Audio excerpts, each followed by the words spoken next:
My performance task is over cyber safety and it's called Safe Online Surfing.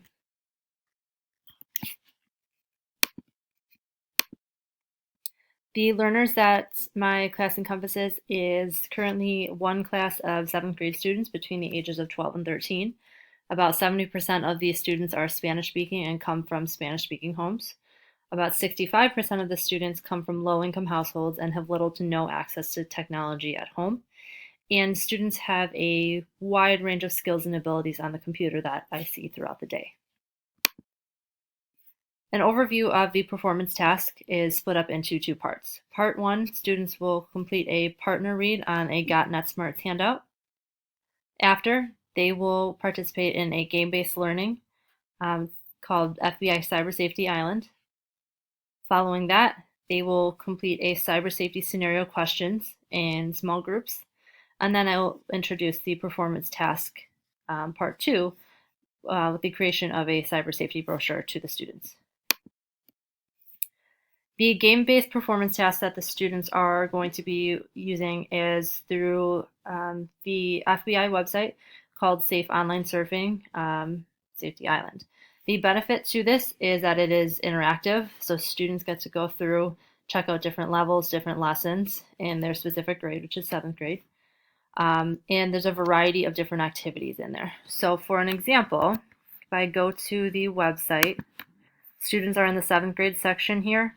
There are specifically 8 different levels and lessons that the students can participate in this one. Within it, each of them are different. So some are crossword puzzles, some are word searches, some are fill in the blank. This one here, for example, students are going to be given a sentence and they need to choose the answer that fits best in there. So when signing up for an account on a trusted website, never give out your, and then choose either email address or credit or debit card number. Once they select it, they'll get immediate feedback with whether their answer was correct or incorrect, as well as a quick explanation of reasoning behind that answer.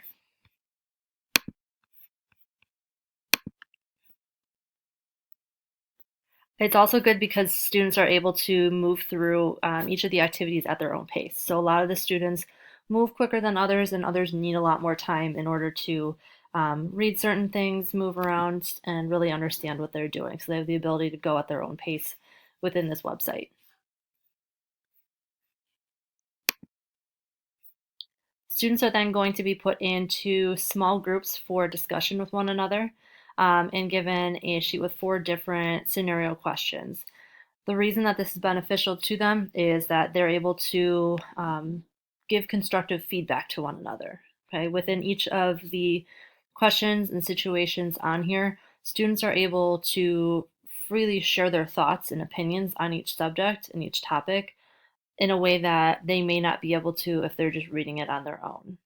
It allows them to have a diverse view, the way other students see things, to hopefully open up their eyes and opinions to different situations that they may not have experienced or heard about in the past. It's also helpful because students may be able to relate to some others. So maybe they have had a problem with online bullying, or they have had a problem with someone trying to make rude comments online about them or to them. They might find other students who have that same problem with them, and they can relate and hopefully discuss that with one another. Part two of the performance task is where students are going to use Microsoft Publisher and stay in their small groups from the scenario discussion. Then they're going to be creating a brochure and going through the specific labeling for each of them.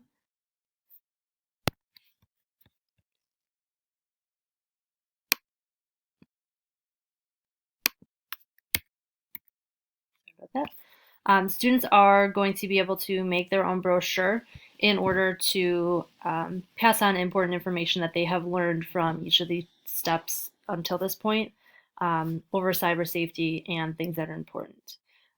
They'll get this exact document here where it'll help them label each different panel on the brochure in order to give them some sort of starter on that topic that they'll then later in fill in the information that they feel is necessary. So example would be one panel on cyberbullying, one on who people can contact if they are having a problem, what social media means, if they're sharing too much information, what that means, what shouldn't be shared, and the idea behind online predators and what the dangers may be of that. We'll go over the brochure information and requirements specifically from the rubric and assessment. Students will later proofread and assess or view their peers' work in order to, again, get that feedback and ideas from one another. So sharing ideas, creating that sense of community learning amongst one another. And finally, their ultimate goal is to take this brochure and then be able to distribute it to younger students at the grade school so that they have an idea of what cyber safety is. That's really beneficial to them because they're not taking their knowledge out of the classroom in front of them and passing it on to somebody else. So getting that real feedback and again, creating that collaboration and sense of community outside of them. The main standards that the students were using was that they are able to understand and apply basic concepts of software applications. And the second one is our school standard 7.03, where they understand and apply the use of visual design in graphic design projects. The review of the standards and statements. Our first one is that I can proofread documents by recognizing grammatical and spelling errors to ensure that all information is clear and concise. Overall, it was successful. Students were able to review what they did and make sure that they did not have any mistakes. Certain students did need multiple reminders to go through and make sure that they are double checking, checking their grammar to make sure that it sounds correct and proofreading. Peer editing did help that so that they were able to get some feedback from their other students in order to fix any problems that they may have had. The second standard is I can apply editing and enhancement features such as font color, size, word art, bolding, and style to Microsoft Office applications. Overall, that was the most successful one. Students are very familiar with that, I think mostly because they have had experience with this in prior years in computer class as well as at their elementary schools. One of the struggles that some of the students had was knowing the difference between word art and just changing the font style. So a few students did need reminders in terms of what the difference was for that. But once they got the reminder from either myself or other students, they were able to quickly fix that. The third standard was I can demonstrate the use of basic design concepts using photo editing tools and editing tools to format photo sizes and eliminate background coloring. This one was the one that students struggled with the most out of the 4 standards for the students. It was something that is a little bit newer to them in terms of taking background coloring out of images that they get. So getting rid of the white backgrounds so that it's transparent. Formatting the size of photos, students did fine with that, but the other aspect of eliminating some of the background, some more students than other standards struggled with this a little bit more. And final standard was I can collaborate with others to create a well-organized cyber safety brochure. That one specifically is looking at how they worked with their other partners to actually create and design this brochure of their own. Overall, it was successful. The groups did work very well together.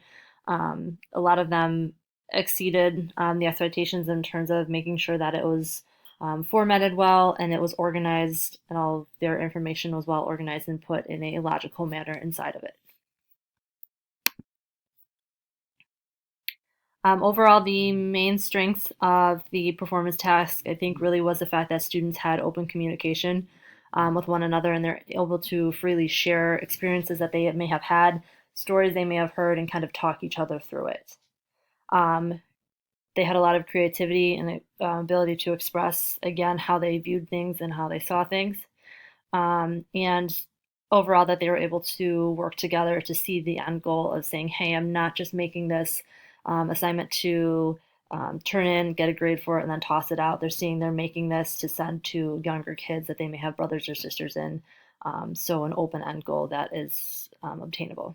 The main weaknesses that I saw was timing. Some of the days I felt like I was rushing through what I was doing, and could have used a little bit of about an extra day to finish some things. Some of the interest levels in the interactive games on the FBI site, they weren't the most exciting. So some students didn't have as much interest in each of the 8 levels. So maybe 5 of the 8 they really liked, and the other ones were a little bit slower.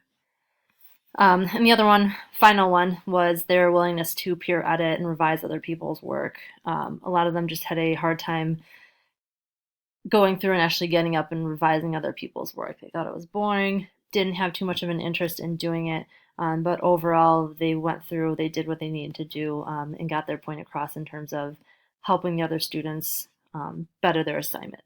So overall, it was a success, and the students really enjoyed the final project and being able to really talk and discuss with one another, having that open communication.